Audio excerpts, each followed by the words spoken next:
주의 성령이 내게 임하셨으니. 요한계시록 7장 9절부터 17절 봉독하도록 하겠습니다.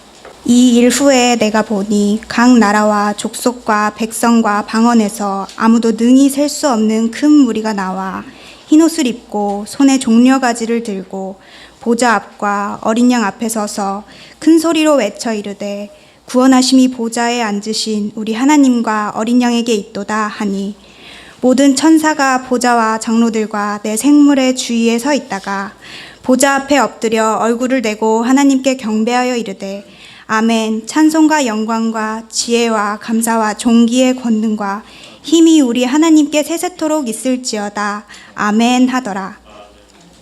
장로 중 하나가 응답하여 나에게 이르되 이 흰옷 입은 자들이 누구며 또 어디서 왔느냐? 내가 말하기를 내 주여 당신이 아시나이다 하니, 그가 나에게 이르되 이는 큰 환난에서 나오는 자들인데 어린 양의 피에 그 옷을 씻어 희게 하였느니라.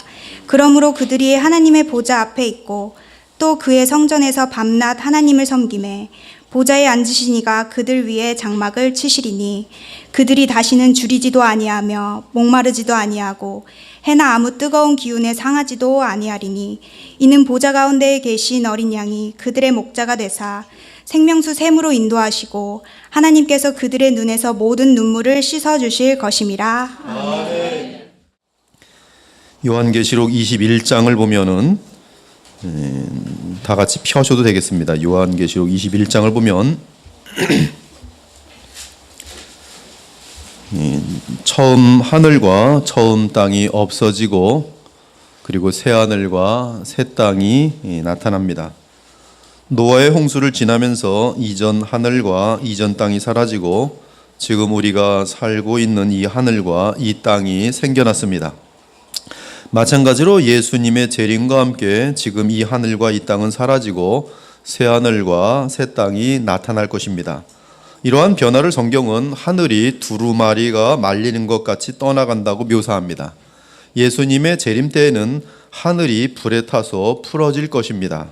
하늘은 두루마리가 말리는 것 같이 떠나가고 각 산과 섬이 제자리에서 옮겨짐에 땅의 임금들과 왕족들과 장군들과 부자들과 강한 자들과 모든 종과 자유인이 굴과 산들의 바위 틈에 숨어 산들과 바위에게 말하되 우리 위에 떨어져 보좌에 앉으신 이의 얼굴에서와 그 어린 양의 진노에서 우리를 가리라. 그들의 진노의 큰 날이 이르렀으니 누가 능히 서리요 하더라.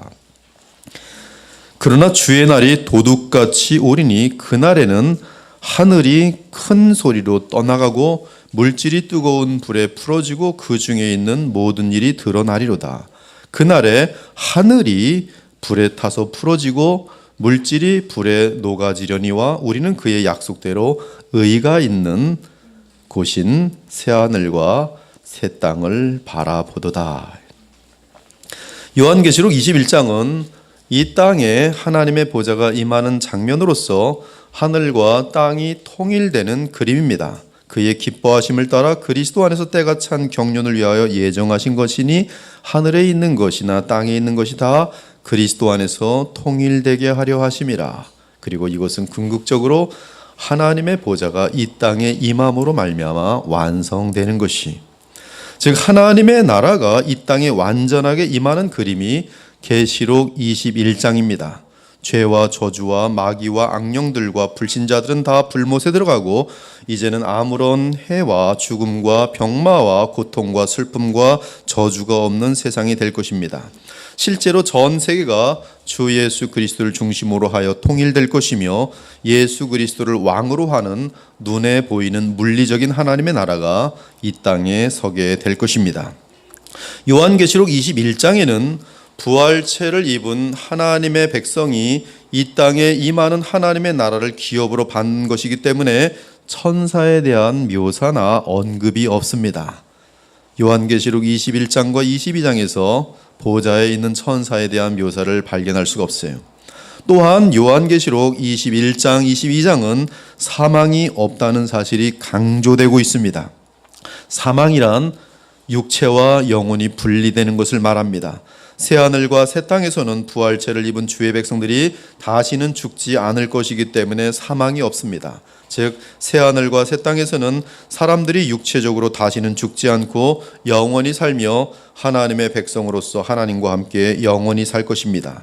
이는 그날에 하늘과 땅이 완전하게 통일될 것이기 때문입니다. 또한 계시록 21장에는 하나님께서 만물을 새롭게 하신다는 내용이 나오고 새롭게 된 만물을 하나님의 백성들에게 유업으로 주신다고 말하고 있습니다.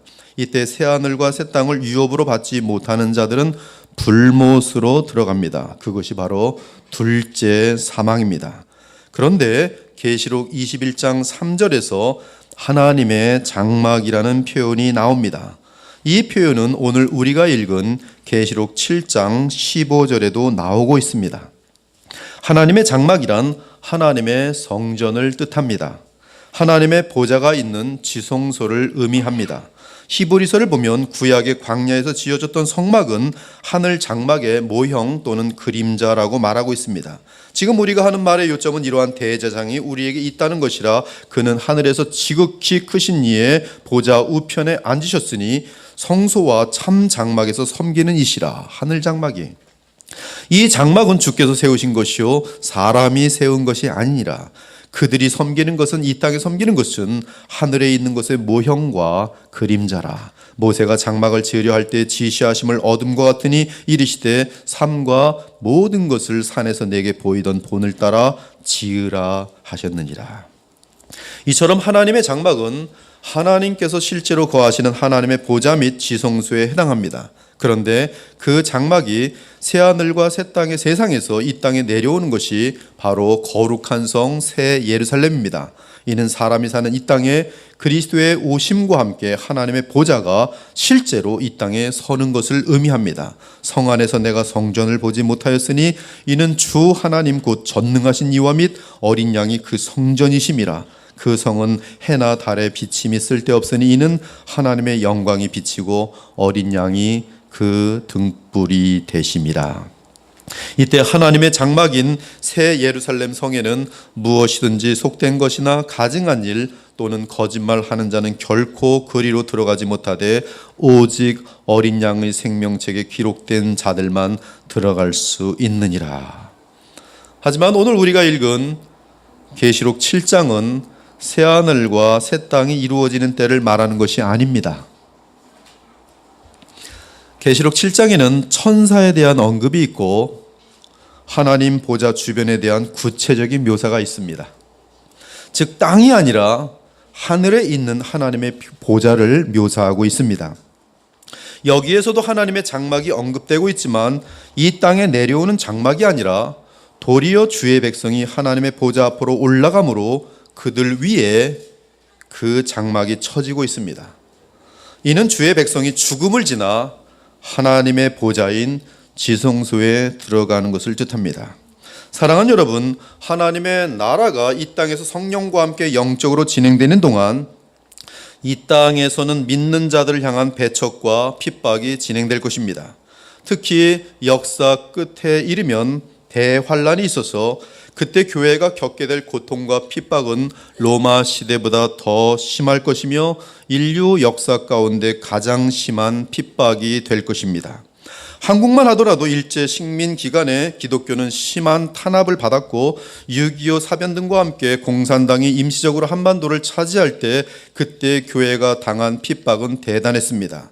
지금도 많은 나라에서 하나님의 백성들이 핍박과 고통을 당하고 있습니다. 중국에서도 마찬가지고 거의 대부분의 이슬람 제국에서는 기독교인들은 상당한 죽음과 핍박을 현재 지금 당하고 있습니다. 심지어 순교 당하는 그리스도인들이 지금 이 시대에도 상당히 많습니다. 오늘 일본에서 한 분이 지금 예배드리러 오셨는데 일본에서는 정상적인 교회를 찾기가 쉽지 않아요.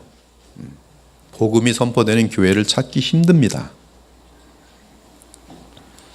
우리마저도 직장에서나 학교에서나 사업을 할 때나 그리스도인이라는 이유 하나만으로 어려움을 당할 때가 종종 있습니다. 분위기를 깨는 예수쟁이라는 등 함께 술 마시며 타락하지 않고 또한 부정직하게 살지 않기에 미워하는 등 예수님만이 길이라고 외치는 것에 대한 혐오와 미움, 그리고 지옥을 말할 때 혀를 차며 어리석게 여기는 조롱 등 사실 그리스도인이기 때문에 받는 어려움이 얼마나 많은지 모릅니다. 그럼에도 우리의 고난은 인류 역사 끝에 있게 될 대환란과 비교하면 아무것도 아닙니다. 지금 우리가 그리스도인으로서 당하는 불편과 고난은 대환란과 비교하면 아주 미소한 것일 뿐이, 그렇게 미소한 어려움 속에서도 하나님을 원망하는 자들은 도대체 어떤 신자인지 모르겠어요. 그럼에도 이 땅에서 살다가 죽는 그리스도인들에게는 당장 하나님의 보좌가 기다리고 있습니다. 그 그림이 바로 오늘 우리가 읽은 요한계시록 7장입니다. 사랑하는 여러분, 요한계시록 7장은 신자들이 죽으면 어떻게 되는지를 미리 알려주고 있습니다. 그러므로 환난과 고난을 당하는 자들이 계시록 7장을 듣게 될 때는 죽음을 두려워하지 않게 됩니다. 주를 향한 믿음의 정절을 잃지 않고 믿음을 지키게 됩니다. 그 이유는 죽음 이후에 자신의 운명이 어떠할지 정확하게 알게 되기 때문입니다. 계시록 7장에 보여주는 하나님의 보좌는 눈에 보이는 이 세상과는 구별되는 영적인 세상으로서 천사가 있고 네 생물이 있는 곳입니다.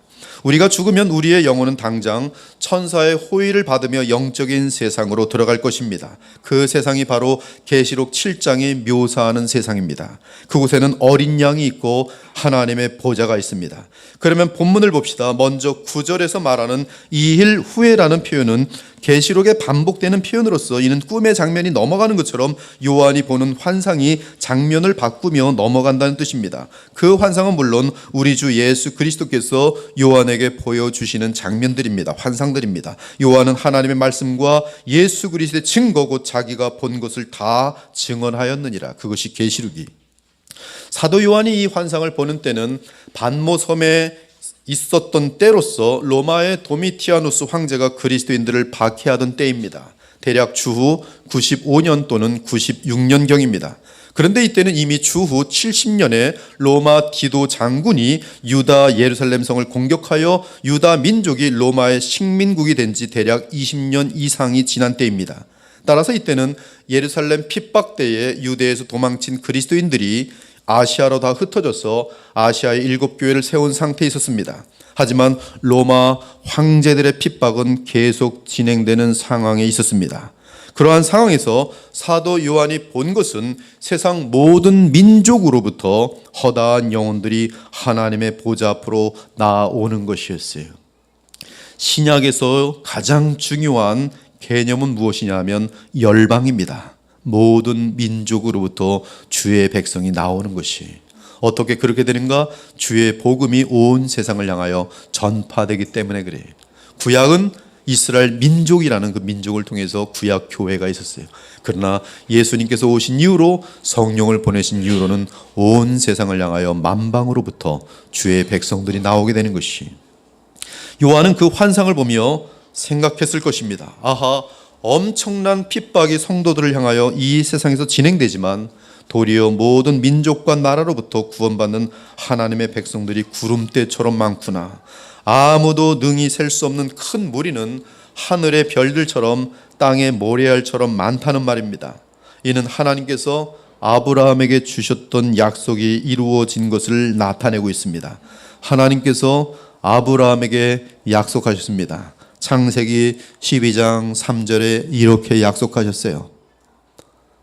이 약속은 여러분 개인을 위한 약속이 아니에요. 이것은 성경 전체를 아우르는 위대한 약속입니다. 아브라함에게 하나님이 약속하십니다. 땅의 모든 족속이 너로 말미암아 복을 얻을 것이라. 여기서 복은 물질적인 복, 어떤 건강의 복이 아닙니다. 지금 아브라함에게 말한 하나님의 복은 영생이에요. 땅의 모든 족속이 너로 말미암아 복을 얻을 것이라. 그를 이끌고 밖으로 나가 이르시되 하늘을 우러러 무뼈를 셀 수 있나 보라. 또 그에게 이르시되 네 자손이 이와 같으리라. 아브라함이 여호와를 믿으니 여호와께서 이를 그의 의로 여기셨도다. 갈라디아에서 바울은 하나님이 아브라함에게 하신 약속이 어떻게 이방 민족 가운데 성취되는지 설명합니다. 바울은 모든 이방 민족 가운데 복음을 듣고 믿는 자들이 아브라함의 자손이 된다고 증언하고 있습니다. 그런즉 믿음으로 말미암은 자들은 아브라함의 자손인 줄 알지어다. 또 하나님이 이방을 믿음으로 말미암아 의로 정하실 것을 성경이 미리 알고 먼저 아브라함에게 복음을 전하되, 그리고 바울이 정확히 코테이션 인용하는 내용은 창세기 12장 3절이에요. 모든 이방인이, 다른 말로 하면 모든 민족이 너로 말미암아 복을 받으리라 하였느니라. 모든 열방으로부터 예수 그리스도를 믿음으로 의롭게 되어서 구원 얻고 영생 얻는다, 이 말씀이. 이는 그리스도 예수 안에서 아브라함의 복이 이방인에게 미치게 하고 또 우리로 하여금 믿음으로 말미암아 성령의 약속을 받게 하려 함이라. 너희는 이방인들이지만 믿음으로 그리스도의 것이면 곧 아브라함의 자손이요 약속대로 유업을 이을 자니라. 하나님의 나라를 여러분들은 받게 됩니다. 누가 하나님의 나라를 받는가? 유대 민족이 아니라 무슨 뭐 시오니즘 이런 것들은 지금 성경 전체를 잘못 보고 있는 것이에요. 아브라함의 창세기 12장 3절의 약속이 이 바울의 정확한 계시에 의해서 볼 때는 모든 열방으로부터 믿음으로, 예수 그리스도를 믿음으로 아브라함의 씨, 그 씨를 믿음으로 말미암아 아브라함의 자손이 되는 그 그림을 정확히 지금 성경은 제시하고 있어요. 그러므로 계시록 7장 9절에서 사도 요한이 받은 계시와 환상은 아브라함에게 주신 하나님의 약속이 이루어진 것으로서 모든 나라와 족속 그리고 온갖 종류의 언어를 사용하는 사람들로부터 하늘의 별들처럼 땅의 모래알처럼 많은 백성이 구원을 얻는 사실을 묘사한 것입니다. 또한 9절에서 흰옷을 입었다는 것은 14절에 보니 어린 양의 피에 그 옷을 씻어 쉬게 한 것이라고 말합니다. 즉 그리스도의 의를 옷 입은 자들인 것이, 자신들의 죄악에 대해서는 그리스도께서 친히 십자가에서 씻겨주시고 그 대신 그리스도께서 이루신 완전한 의를 믿음 가운데 옷 입은 자들이 흰옷을 입은 자들입니다. 이들은 완전한 의의 옷을 입고 죽음을 지나기 때문에 승리의 상태가 됩니다. 즉 영광의 상태에 이르게 됩니다. 그 상태가 바로 손에 종려 가지를 든 상태예요. 종려 가지는 승리를 의미합니다. 이 상태는 자신들에게 승리를 안겨준 우리 하나님과 어린 양께 감사와 영광과 환호를 외치기 위해 손에 종려가지를 든 상태를 말하고 있어요. 예수님께서 이 땅에 계실 때 많은 이스라엘 백성들이 종려나무 가지를 들고 예수 그리스도를 환영한 적이 있었습니다. 예수님께서 예루살렘에 들어오시는 것을 보고 큰 무리가 따르며 종려나무 가지를 들고 호산나 찬송하리로다 주의 이름으로 오시는지 곧 이스라엘의 왕이시오라고 소리쳤습니다. 그때는 불신자들도 끼어서 덩달아 예수 그리스도를 영접하였고 또한 예수님이 세상 나라의 왕으로 오신 것이 아닐까 하여 환영한 사람들이 그 자리에는 대부분이었어요. 그러나 계시록 7장에 등장하는 흰옷 입은 이 사람들은 그 마음이 진정 거듭난 자들로서 영원토록 그 마음속 가장 깊은 곳에서 손에 종려가지를 들고 보좌 앞과 어린 양 앞에 서서 환영하며 외치는 자들이, 저 깊은 마음 속에서 영원토록 하나님과 및 어린 양 보좌를 바라보며 영원히 그 승리를 감사하면서 찬송하고 눈물로 감사하고 그 보좌 앞에 엎드리며 찬송하고 또 노래하고 종려가지를 흔드는 그 마음을 지금 표현하고 있지. 큰 소리로 외쳐 이르되 구원하심이 보좌에 앉으신 우리 하나님과 어린 양에게 있도다. 만일 여러분들이 그리스도의 피로 인하여 흰옷을 입고 이 세상에서 죽게 되면 곧바로 하나님의 장막이 있는 하늘로 들어가서 승리의 감사와 감동 가운데 그 손에 종려가지를 들고 큰 소리로 외치게 될 것입니다. 구원하심이 보좌에 앉으신 우리 하나님과 어린 양에게 있도다. 이들은 무엇에 대한 승리를 외치고 있습니까? 죽음에 대한 승리입니다. 죄에 대한 승리입니다. 율법의 저주에 대한 승리입니다. 사탄에 대한 승리입니다. 이들이 승리를 확신하는 완벽한 증거는 하나님과 깊은 교통을 하는 영원한 상태에 이르렀기 때문이, 죄는 우리와 하나님과의 관계를 단절하였지만 죽음을 지나고 보니 어린 양을 믿고 따르던 우리들은 하나님의 장막이 있는 그 보좌로 나아가 하나님과 깊은 교제를 나누게 되는 것이, 이 완벽한 교제는 영원토록 이어질 것이. 그곳에 보니 장로들이 있습니다. 24장로입니다. 구약의 12지파 대표이며 신약의 12사도를 의미합니다. 또한 네 생물이 있습니다. 네 생물은 지극히 높은 하나님의 보좌 바로 곁에 영원토록 서 있는 존재로서 우리는 그들이 누구인지 다 알 수 없어요. 보통 우리는 그들을 그룹이라고 부르며 가장 뛰어난 천사장이라고 말하기도 합니다. 그러나 정확하게 네 생물이 어떤 존재인지는 우리는 지금 다 알 수 없어요. 그리고 어린 양이신 우리 주 예수 그리스도가 계시고 하나님이 계십니다. 흰옷을 입은 허다한 무리들이 구원하심이 보좌에 앉으신 우리 하나님과 어린 양에게 있도다라고 큰 소리로 찬양하며 외쳤습니다. 그랬더니 장로들과 모든 천사와 네 생물이 보좌 앞에 엎드려 얼굴을 대고 하나님께 경배하며 외쳤습니다. 아멘. 찬송과 영광과 지혜와 감사와 존귀와 권능과 힘이 우리 하나님께 세세토록 있을지어다. 아멘. 네 생물과 장로들과 천사들은 흰옷 입은 큰 무리의 찬양에 화답하는 찬양을 돌렸습니다. 이에 하나님의 보좌와 나라는 구원받은 백성들과 모든 천사와 장로들과 네 생물의 찬양으로 계속 울리면서 영원한 영광과 복이 차고 넘치는 상태로 이어집니다. 이때 장로 중에 한 분이 흰옷 입은 자들이 누구인지 분명하게 요한에게 알려줬습니다. 그 장로는 아무도 능히 셀 수 없는 큰 무리가 흰옷을 입고 있는데 그들이 누구인가라고 물은 후에 친히 대답하였습니다. 그들은 큰 환난에서 나오는 자들인데 그들의 옷을 어린 양의 피에 씻어 희게 한 자들이라고 하였습니다. 오늘 본문에서 가장 중요한 단어는 15절의 그러므로예요. 그러므로 그들이 하나님의 보좌 앞에 있다. 그러므로 하나님과 쉬지 않는 교통과 사랑을 나눈다. 그러므로 하나님의 장막이 그들 위에 있다. 그들은 다시는 배고프지도 목마르지도 상함도 해함도 없다. 또한 보좌 가운데 계신 어린 양이 그들의 목자가 되사 생명수 샘으로 인도하시고 하나님께서 그들의 눈에서 모든 눈물을 씻어 주실 것이다. 무엇 때문에? 그러므로라고 말하는 그 내용이 왜요? 바로 14절 때문에 이 모든 것을 누리게 되는 것이요, 어린 양의 피에 그 옷을 찢어 희게 하였느니라. 그러므로 그들이 하나님 보좌 앞에 있다. 하나님과 쉬지 않는 교통과 사랑을 나눈다. 하나님의 장막이 그들 위에 있다. 그들은 다시는 배고프지 않고 목마르지도 않고 상함도 해함도 없다. 또한 보좌 가운데 계신 어린 양이 그들의 목자가 되사 생명수 샘으로 인도하시고 하나님께서 그들의 눈에서 모든 눈물을 씻어 주실 것이다. 왜? 그들은 어린 양의 피에 그 옷을 씻어 쉬게 하였기 때문이니라. 사랑하는 여러분, 14절에서 언급되는 큰 환난은 역사 끝에 있게 될 특이한 환난으로서 적그리스도가 나타나 이 세상의 모든 교회를 철저하게 탄압하는 때를 말합니다.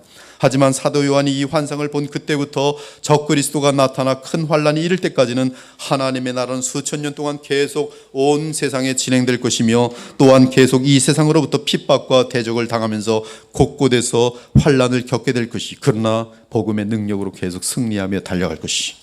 그러나 신자들에게는 이러한 이 땅에서의 어려움과 핍박 가운데서도 완전한 위로가 기다리고 있습니다. 그것은 죽음 직후에 우리가 어떤 상태에 이르는지를 보여주신 예수 그리스도의 계신 것이, 우리는 죽음을 지나면 다시는 줄이지도 아니하고 목마르지도 아니하고 해나 아무 뜨거운 기운에 상하지 아니할 것입니다. 이는 내 영혼 전체가 완전한 만족과 평강에 이른다는 뜻이, 더 이상 염려도 사라질 것이며 그 어떤 실패나 속상한 일들이 생기지 않을 것입니다. 가장 놀라운 것은 우리의 어린 양 예수 그리스도께서 친히 우리 영혼의 목자가 되어 우리 영혼은 끝없는 생명수를 마시며 감사와 감격과 기쁨으로 하나님 나라에 거하게 될 것이라는 사실이, 그리고 그러한 안식의 상태로 있다가 인자의 날에 부활체를 입고 하나님의 장막이 이 땅에 내려오는 새하늘과 새 땅의 영원한 세계로 들어가게 되는 것이, 그때 우리가 부활하여 새하늘과 새 땅에 들어가면 다시는 죽음도 애통도 아픔도 상함도 없을 것입니다. 온 땅의 모든 피조물들도 완전한 평화와 건강과 사랑과 즐거움으로 가득하게 될 것이, 이에 모든 동물들을 포함한 모든 만물이 역시 인자의 날을 기다리며 새하늘과 새 땅의 도래를 기다리고 있어요. 생각하건대 현재 고난은 장차 우리에게 나타날 영광과 비교할 수 없도다. 피조물이 고대하는 바는 하나님의 아들들이 나타나는 것이니, 피조물이 허무한데 굴복하는 것은 자기 뜻이 아니요 오직 굴복하게 하시는 이로 말미암음이라. 그 바라는 것은 피조물도 썩어짐의 종노릇한 데서 해방되어 하나님의 자녀들의 영광의 자유에 이르는 것이니라. 피조물이 다 이제까지 함께 탄식하며 함께 고통을 겪고 있는 것을 우리가 아느니라. 그뿐 아니라 또한 우리 곧 성령의 처음 익은 열매를 받은 우리까지도 속으로 탄식하여 양자될 것 곧 우리 몸의 속량을 기다리느니라. 우리 몸의 속량이 뭐예요? 그것은 영혼의 구원을 넘어선 우리 몸의 영화로운 부활을 의미하고 있어요. 사랑하는 여러분, 세월이 흐르면서 우리는 더 늙어갑니다. 이렇게 세월을 보내다 보면 어느 날 반드시 죽음을 지나게 될 것입니다. 생각보다 세월이 너무 빠릅니다. 우리는 원하지 않더라도 세월이 지날수록 우리는 죽음 앞으로 성큼성큼 다가가고 있습니다. 그리고 분명한 것은 누구나 얼마 후에 죽음을 지난다는 사실입니다. 어떤 식으로 죽음을 지나게 될지 우리는 알 수 없습니다. 병에 걸려 죽음을 지날 수 있고, 갑작스러운 사고로 죽음을 지날 수 있고, 자연스럽게 늙어서 죽음을 지날 수 있습니다. 심지어 우리가 전혀 예상치 못했던 일로 죽음을 지날 수 있습니다. 그러나 염려하지 않기를 바랍니다. 오늘 주 하나님은 사도 요한을 통해 우리가 죽음을 지날 때 어떻게 되는지 알려주셨어요. 거듭난 자는 곧바로 하나님 보좌 앞에 나가게 됩니다. 그러나 단 한 가지만 오늘 이 시간에 점검합시다. 여러분은 어린 양 예수 그리스도의 피로 씻은 의의 옷을 입고 있습니까? 그것만이 가장 영원토록 소중한 질문이에요. 나는 흰 옷을 입은 그 큰 무리에 속하고 있습니까? 이것이 우리가 천국에 들어갈 수 있는 유일한 조건입니다. 다시 한번 묻습니다. 여러분은 어린 양 예수 그리스도의 피로 씻은 의의 옷을 입고 있습니까?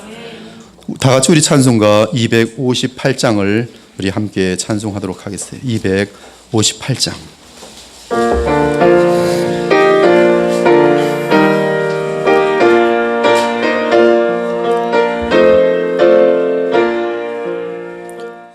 목사님, 천국에 들어가는 것이 그렇게 쉬우니 정말 저도 그 피로 내 모든 죄사함을 받길 원합니다 라고 여러분들이 정말 지금 알길 원한다면, 근데 목사님 어떻게 그 피로 내 죄를 사함받습니까?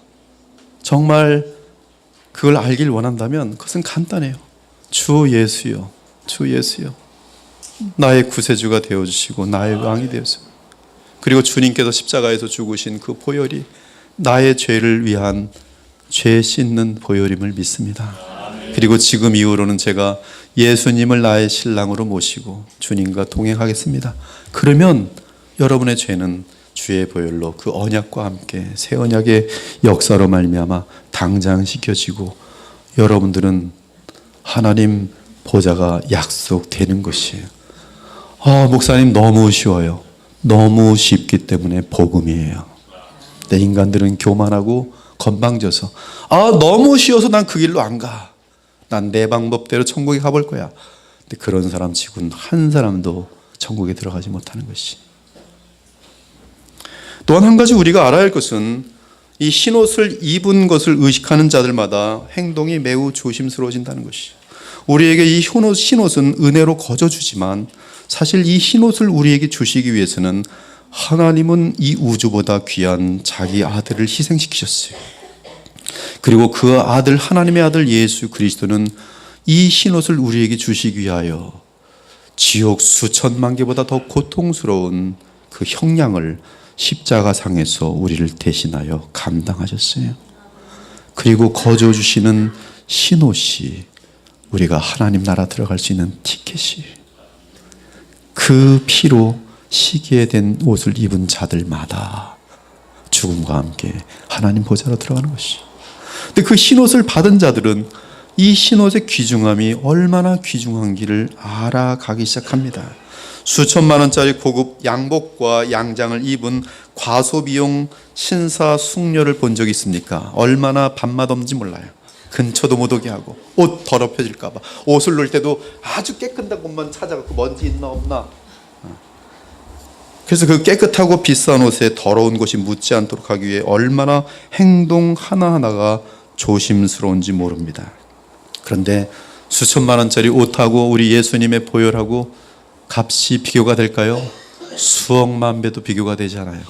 네, 그 어마어마한 가격의 옷을 우리가 지금 거저 받아서 입을 때에 그 옷의 가치를 알아갈수록 우리는 영원한 찬양을 드리게 될 뿐만 아니라 행동의 변화가 오기 시작하도록 되어 있어요. 완전한 의인이신 어린 양 예수께서 그 피로 값주고 사셔서 주신 흰옷을 입은 우리들, 만일 그 흰옷을 의식한다면 과연 그 흰옷이 더러워지도록 함부로 죄를 범할 수 있겠습니까? 나를 구원하신 그 피가 얼마나 소중한지를 안다면 얼마나 감사하며 그 옷이 더럽혀지지 않도록 얼마나 온 마음을 다하겠습니까?